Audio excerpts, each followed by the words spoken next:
बहुत दिनों के बाद श्रीनगर आया हूँ। लोकसभा के चुनाव के वक्त में मैं श्रीनगर आया था और चुनाव के बाद परिस्थिति बदली। जब कश्मीर से कन्याकुमारी तक एक है, धारा 370 ख़त्म हुई, उसके बाद पहली बार घाटी में आने का मौका मिला। आबो हवा बदली बदली सी नज़र आती, बदले बदले से सरकार नज़र आते। अब आबो हवा में डेवलपमेंट की खुशबू आ रही। यहाँ की आवाम की हमें फ़िक्र है। जम्मू कश्मीर की आवाम से भारतीय जनता पार्टी मोहब्बत करती है।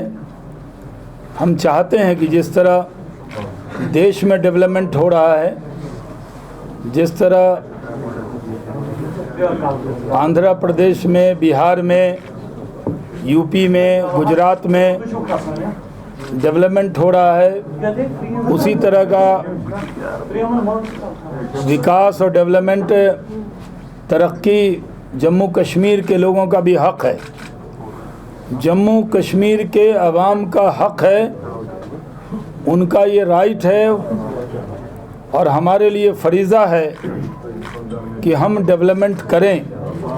जम्मू कश्मीर की आवाम को डेवलपमेंट से कोई रोक नहीं सकता। पहले जो हुकूमत रही है वो सिर्फ़ अपना और अपने परिवार का।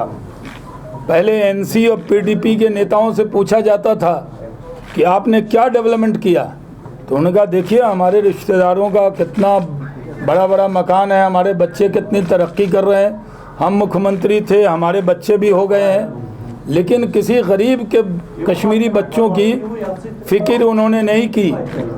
वो ये मानते हैं कि अपने फैमिली का और अपने परिवार का, अपने रिश्तेदारों का भला करना कश्मीर का भला हो गया। हम परिवारवाद के ख़िलाफ़ लोग हैं। हमने बिहार में चुनाव लड़ा, एक भी नेता के बेटा बेटी को टिकट नहीं दिया। मैं भारतीय जनता पार्टी का जो पार्लियामेंट्री बोर्ड है, सेंट्रल इलेक्शन कमेटी जो उम्मीदवार तय करता है, उसके अंदर भी मैं सदस्य हूँ, जो 10 लोगों की कमेटी।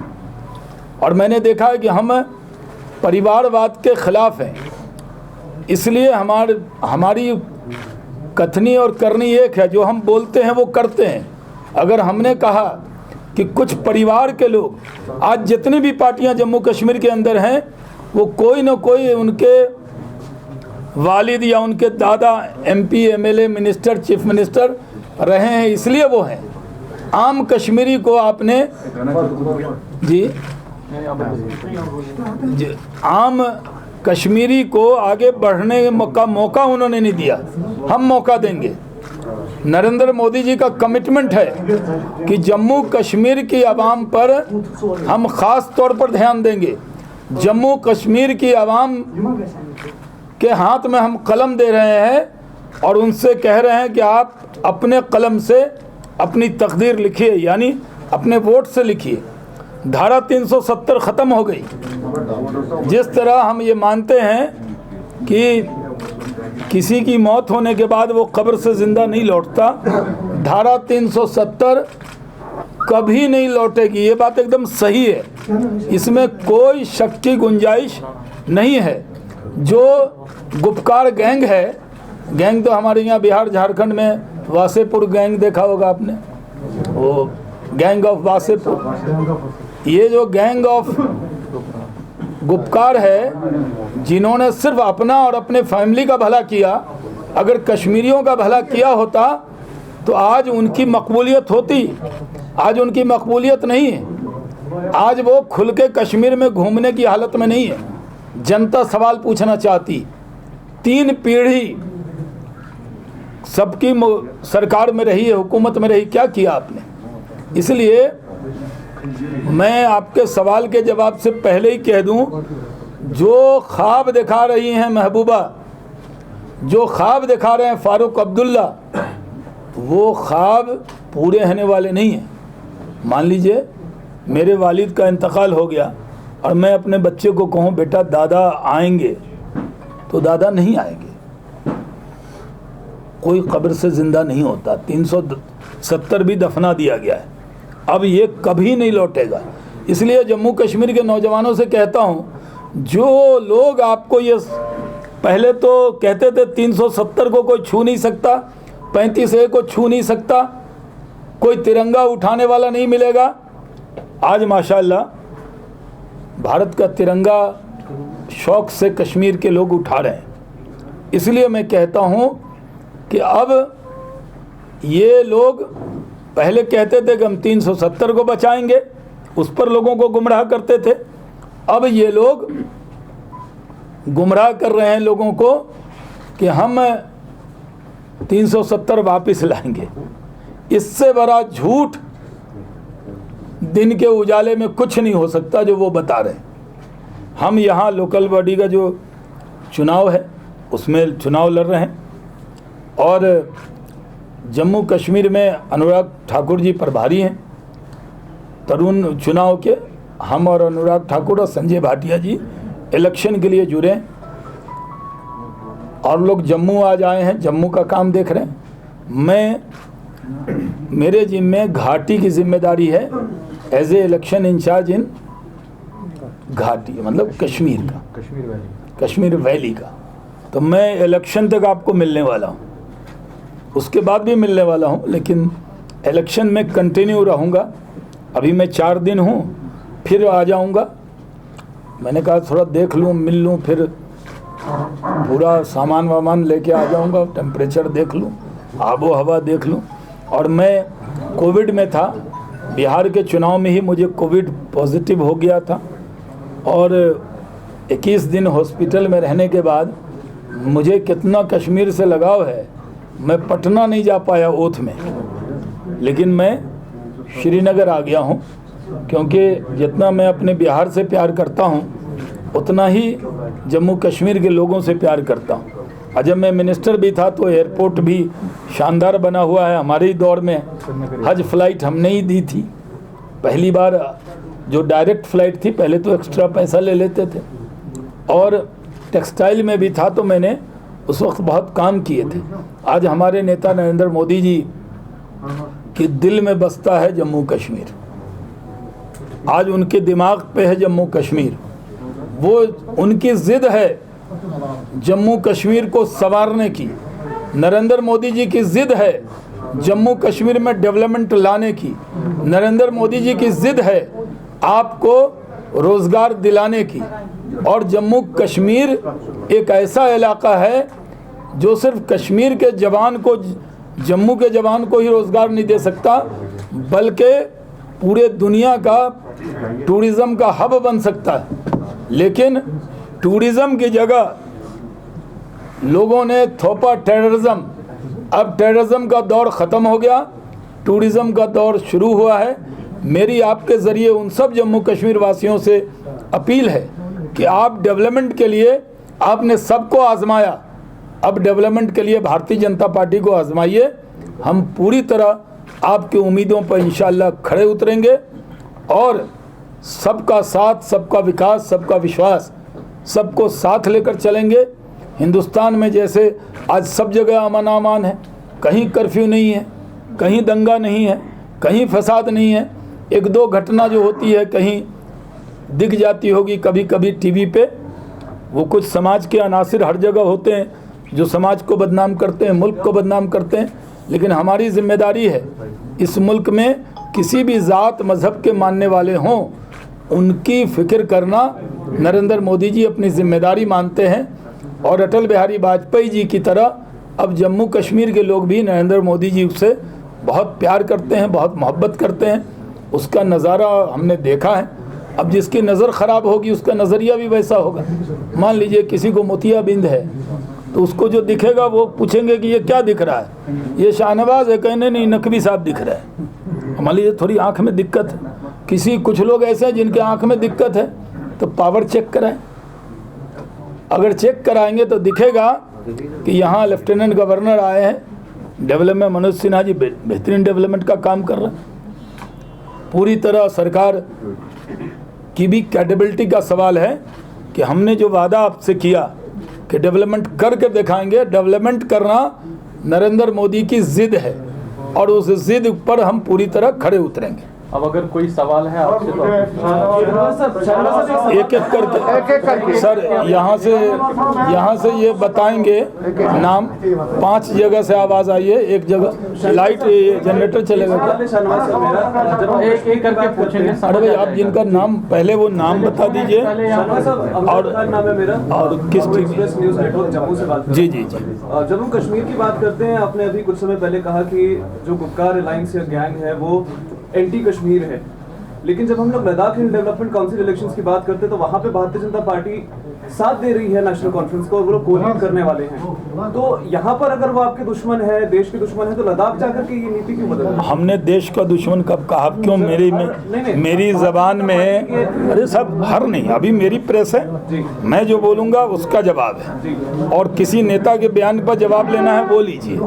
मैं कह रहा हूँ कि हमने वो कश्मीरी नौजवान जिन्होंने ख्वाब देखा था जो जन्नत था उसको दोज़ख बनाने का काम करने वाले वो गैंग के लोग हैं। वो सिर्फ अपने बच्चों के लिए, फारूक अब्दुल्ला इसलिए दुबले हुए जा रहे हैं कि उमर को कैसे फिर से आगे करना है। महबूबा मुफ्ती सोच रही हैं कि मुफ्ती सईद साहब की तरह मुझे कैसे आगे होना है। वो अपने लिए जी रहे हैं, हम जम्मू कश्मीर की आवाम के लिए जिएंगे। और जहाँ तक सवाल है अलग अलग जगह, ये दोनों पार्टियां हमारे साथ रही हैं, हमारे साथ रहती थी तो महबूबा क्या बोलती थी? कहती थी जब पत्थर चलाओगे तो क्या चॉकलेट मिलेगा? महबूबा कहती थी कि नहीं? महबूबा भारत के झंडे को सैल्यूट करती थी कि नहीं? महबूबा हमारे साथ भारत माता की जय कहती थी कि नहीं? फारूक अब्दुल्ला यहाँ कुछ भी बोले पार्लियामेंट में जोर जोर से भारत माता की जय, भारत माता की जय, भारत माता की जय करते थे कि नहीं? भी आए हैं बाहर और फिर डिस्टर्ब करने लगे, ये भी अंदर थे, ये भड़का रहे थे। लेकिन जब लगा कि अब सब कुछ ठीक है, इनके गुपकार गैंग वालों की भड़काने की ताकत भी ख़त्म हो गई, तो हमने उनको कहा आइए, और वो भी आए। अब इलेक्शन है, लेकिन कोरोना की वजह से बहुत से प्रोजेक्ट अभी शुरू नहीं हुए हैं। हम जम्मू कश्मीर के आवाम के उम्मीद पे खड़े उतरेंगे। डेवलपमेंट डेवलपमेंट डेवलपमेंट, विकास विकास विकास, तरक्की तरक्की तरक्की, यही हमारा एजेंडा है।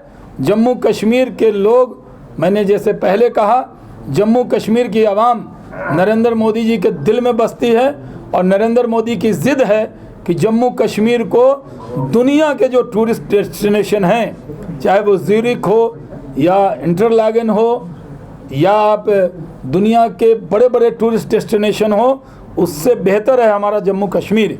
हम उस मुकाम पे ले जाएंगे जम्मू कश्मीर को।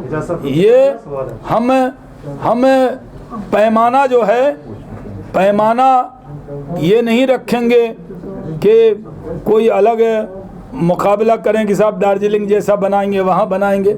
हम पैमाना रखेंगे कि दुनिया में टूरिज़्म जम्मू कश्मीर से ज़्यादा कहीं नहीं हो। टेररिज्म को मात दिया है, टूरिज़्म को आगे बढ़ाएंगे। जी देखिए, हम लोगों ने पहले ही कहा कि सारे कानून लागू हो गए हैं। जहाँ तक फॉरेस्ट एक्ट है वो भी अब लागू हो गया, क्योंकि ये सवाल अगर 4 दिन पहले आता तो ज़रूर सवाल बनता। तो हम जम्मू कश्मीर के लोगों के, आवाम के बारे में जो हमारी राय है, उस राय पर हम कायम हैं। किसी को डरने की ज़रूरत नहीं है। कुछ लोग प्रोपेगेंडा कर रहे हैं, आपकी ज़मीन छीन ली जाएगी, ये कर दिया जाएगा, ये सब प्रोपेगेंडा है। कोई, मैं जिस डिस्ट्रिक्ट का रहने वाला हूँ, तो हमारे यहाँ जो भागलपुर इलाका है वो बड़ा ज़रखेज़ है। वहाँ की रेशम बहुत मशहूर है, वहाँ का चावल बहुत मशहूर है, वहाँ के खेत से खुशबू आती है, वहाँ एक कतरनी का चावल होता है। तो कहाँ कोई आप जाके वहाँ का चावल की खेती कर रहे हैं? यहीं के लोग यहाँ का करेंगे। ये कहने की बात है, भड़काने वाले कहते हैं कि बाहर से लोग आएंगे तुम्हारा ये छीन लेंगे। कोई कहीं नहीं छीन रहा, ना हमारे यहाँ बिहार में छीन रहा, न कोई लखनऊ में छीन रहा है किसी का। 1-2-4% लोग तो हर जगह जाते हैं। जैसे यूपी में नोएडा में गुड़गांव में लोग फ्लैट खरीदने आते हैं। तो इस तरह से इस पर भड़काने की ज़रूरत नहीं है किसी को। जो लोगों ने भड़काया गलत भड़काया है, और जो गुजर बकरवाल कम्युनिटी है उसके हकूक़ की भी पूरी हिफाजत करेंगे। 7% मुस्लिम आबादी वाले कॉन्स्टिट्यूंसी में किशनगंज में कभी बीजेपी नहीं जीती, न मेरे पहले न मेरे बाद। मैं ही वहाँ गया था, जब लड़ने भी गया तो लोग कह रहे थे क्या जमानत बचेगी, क्या डिपॉजिट बचेगा, लेकिन मैं जीत गया वहाँ से, वहाँ कमल खिलाया। तो यहाँ मैं आया हूँ तो इंशाअल्लाह यहाँ भी मोदी जी के डेवलपमेंट, मोदी जी के नाम पर, डेवलपमेंट के नाम पर कमल खिलेगा। और हम वैली में भी बहुत सारे कमल आपको खिले हुए दिखेंगे। कश्मीर की आवाम को, खासकर नौजवानों को कहना चाहता हूँ, हम भी नौजवान हैं। हिंदुस्तान की सियासत में सबसे कम उम्र में कैबिनेट मंत्री बनने का रिकॉर्ड मेरे ही नाम है। और मैंने डॉक्टर करण सिंह का रिकॉर्ड तोड़ा था। तो मैं जिम्मेदारी से कहता हूँ, नौजवान बीजेपी के साथ आए, उनको वही इज्जत मिलेगी जो शाहनवाज हुसैन को बीजेपी में मिली। सबसे बड़ी बात तो ये है कि जो लोग 370 के नाम पर कुछ भी मानने को तैयार नहीं थे, आखिर महबूबा लड़ रही है ना चुनाव, तो एक्सेप्ट किया ना। 370 ख़त्म होने के बाद चुनाव में आई। फारूक अब्दुल्ला साहब ने एक्सेप्ट किया ना कि 370 ख़त्म हो गया, नया कानून है, और चुनाव नए कानून में चुनाव में आए। तो ये जो गुपकार गैंग है उसने भी मान लिया है कि 370 ख़त्म हो गया, और लोगों को वर्गलाने के लिए वो तरह तरह का बयान दे रहे हैं। कभी फारूक साहब वहाँ भारत माता की जय, कभी भजन कीर्तन भी गा लेते हैं दिल्ली में एकदम मस्ती से, देखा होगा आपने वीडियो। और यहाँ पे आके दिल्ली में ज़बान कुछ, कश्मीर में ज़बान कुछ। आजकल सोशल मीडिया का ज़माना है, जो अब मैं यहाँ बोलूँगा ये पटना में भी जो लोग सुन रहे होंगे। दुनिया की सबसे बड़ी पार्टी का सबसे पुराना तर्जुमान मैं जो बोलूँगा, इसका मतलब बीजेपी बोल रही है। और मैं कह रहा हूँ कि यहाँ ये कोई मुद्दा नहीं है, न 370 है, न लव जहाद है, न कुछ मुद्दा नहीं है। केस लगाइए ना आप मेरी प्रेस कॉन्फ्रेंस में चले जाइए कोर्ट में, तो मेरी प्रेस कॉन्फ्रेंस बैन हो जाएगी क्या? कमाल करते हैं। सब जुडिस किसने कह दिया आपको? शहनवाज साहब पत्थर में, आसमान में लिखी हुई इबारत दिख रही है कि जम्मू कश्मीर हिंदुस्तान का अभिन्न अंग है, और यहाँ वही कानून है जो सब जगह है। और 370 दुनिया की कोई ताकत 370 को वापस नहीं ला सकी, ये एकदम तय है। कल की बात पुरानी, नए दौर में मोदी के साथ लिखेंगे कश्मीर में नई कहानी।